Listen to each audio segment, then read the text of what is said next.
আমাদের নতুন বিয়ে হয়েছে সদ্য ২ মাস। বিয়েটা পুরো পারিবারিকভাবেই হয়েছে। আমার হাজবেন্ড সুশোভন মিত্র একটা কলেজের কেমিস্ট্রির অধ্যাপক। এদিকে আমি বিয়ের মাসখানেক আগেই মাস্টার্স কমপ্লিট করেছি বাংলা সাহিত্য থেকে। চাকরির প্রস্তুতি নিচ্ছি। আমাদের পুরোপুরি পারিবারিকভাবে দেখাশোনা করে বিয়ে হয়েছে। আমার বাবা আর আমার কাকা শ্বশুর একই অফিসে চাকরি করত, সেই সূত্রে সম্বন্ধ হয়েছে। আমার শ্বশুর সরকারি চাকরি করতেন, যদিও এখন রিটায়ার্ড করেছেন, বেশ কবছর হয়েছে। সুশোভনের সাথে বিয়ের আগে আমার খুব একটা মেলামেশার সুযোগ হয়নি তার সাথে। বিয়ের পর সখ্যতা তৈরি হতে শুরু করেছে মাত্র।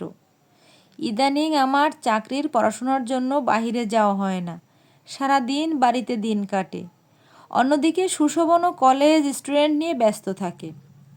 আমার এই পরিবারের সবচেয়ে বেশি ভালোবাসা পাই আমার বাবা মায়ের, মানে শ্বশুর শাশুড়ির কাছ থেকে। প্রায় সময় দেখি বাপি মা দুজনে রান্নাঘরে গল্প করতে করতে এটা ওটা রান্না করছে। আমি খুব একটা রান্না করি না। আসলে মা বলে সারা জীবন তো পড়েই আছে রান্না করার জন্য। আপাতত তুমি একটু দেখে দেখে শিখে নাও, পরে তো তোমাকেই দায়িত্ব নিতে হবে। তোমার শ্বশুর সুশোভন এরা দুজনেই খেতে ভালোবাসে, তাই তোমাকেও হয়তো আমার মতো করে বিভিন্ন রান্না শিখে নিতে হবে। আমার বাবা বেশ মজার মানুষ।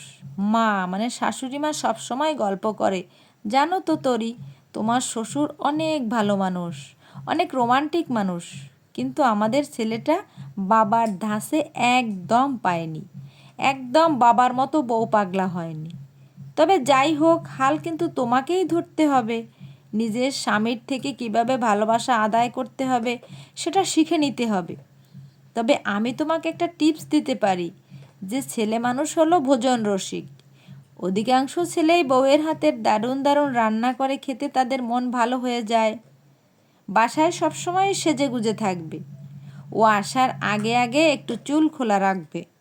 খোলা চুলে মেয়েদের বেশি সুন্দর লাগে। মা যখন আমাকে এসব টিপস দিচ্ছে, আমি মনে মনে ভাবতেছি, সব শাশুড়ি যদি এতটা ফ্রেন্ডলি হতো। কিন্তু এক তো হয় না, তাই না বলুন? আজ বিয়ের পর প্রথম ভ্যালেন্টাইন্স ডে।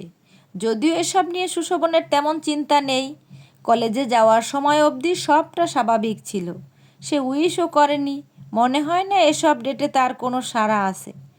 সন্ধ্যায় জলখাবারের জন্য চা আর পাঁপড় ভেজেছি। আমি আর মা ড্রয়িং রুমে বসে টুকটাক গল্প করতে করতে পাঁপড় চা খাচ্ছি।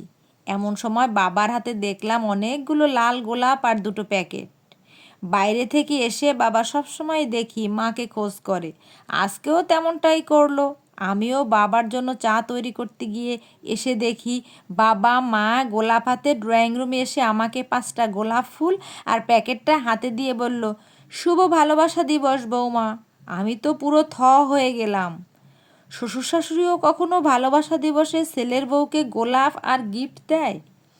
এমন সময় মা বলল, এখানে শাড়ি আছে, সুশোভন বাসায় ফিরলে নতুন শাড়িটা পরে একটা গোলাপ ফুল তাকে দিবে, যাতে এর পরের বছরগুলো শাড়ি আর গোলাপ সে তোমাকে দিতে পারে, বুঝেছো? আমার চোখে জল চলে এলো।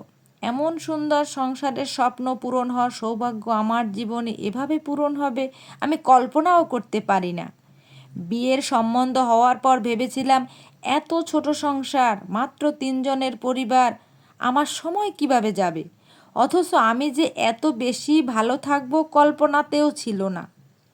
আসলে আমরা সম্পর্কগুলোকে কত জটিল করে তুলি, কিন্তু একটু স্যাক্রিফাইস করলে সব সম্পর্কই কিন্তু মধুর হয়ে উঠতে পারে। তবে সেটা দুপক্ষেরই হতে হবে।